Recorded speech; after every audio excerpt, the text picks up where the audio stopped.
معزز سامعین السلام علیکم۔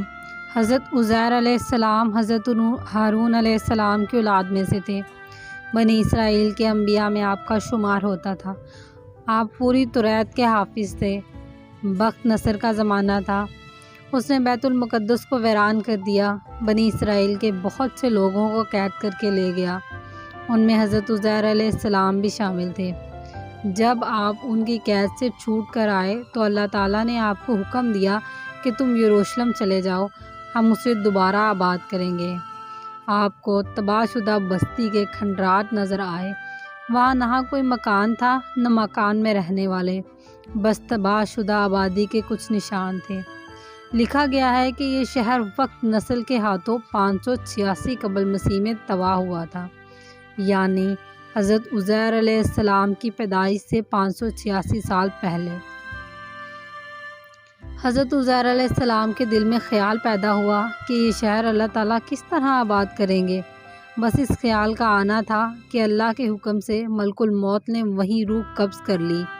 آپ جس گھوڑے میں سوار تھے وہ بھی مر گیا۔ آپ 100 سال تک اسی جگہ پڑے رہے۔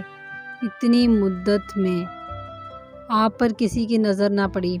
اس عرصے میں بخت نصر بھی مر گیا۔ اس کی جگہ کوئی اور بادشاہ بنا۔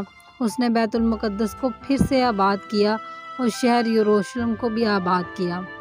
پھر 100 سال گزرنے پر حضرت عزیر علیہ السلام دوبارہ زندہ کیے گئے۔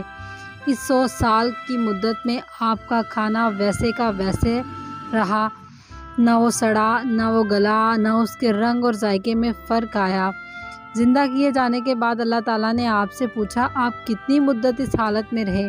آپ نے جواباً کہا، میں 1 دن رہا ہوں گا یا 1 دن سے بھی کم۔ تو اللہ تعالیٰ نے فرمایا، نہیں، بلکہ آپ اس حالت میں 100 سال تک رہیں۔ حضرت عزیر علیہ السلام پر جب موت طاری ہوئی تھی اس وقت اشراق جیسا وقت تھا، اور جب زندہ کیے گئے تو سورج غروب ہو رہا تھا۔ اس لیے عزیر علیہ السلام سمجھے کہ 1 دن یا اس سے کم وقت آپ اس حالت میں رہے ہوں گے۔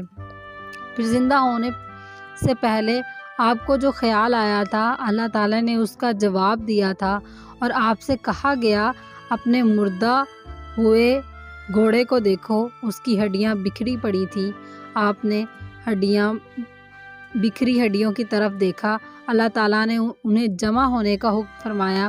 پہلے ہڈیاں آپس میں جڑیں، پھر ان پر گوشت چڑھا اور کھال آ گئی۔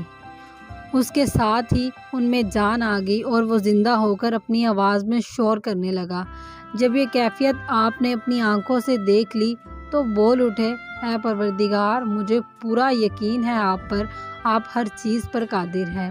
یعنی یقین پہلے بھی تھا، اب مشاہدے کے بعد وہ یقین پختہ ہو گیا ہے۔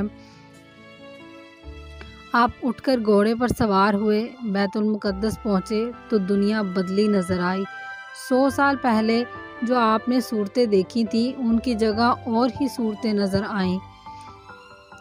دنیا ہی بدلی نظر آئی۔ آپ نے لوگوں سے اپنا تعارف کروایا اور ان سے فرمایا، میں اللہ کا نبی عزیر ہوں۔ اپنے بارے میں آپ نے انہیں تفصیل سے بتایا۔ انہیں یقین نہیں آیا۔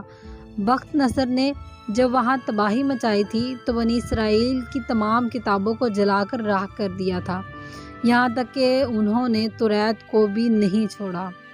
لہٰذا آپ کی بات سن کر وہ سب بولے، 100 سال بعد مرا عزیر کہاں سے آ گیا؟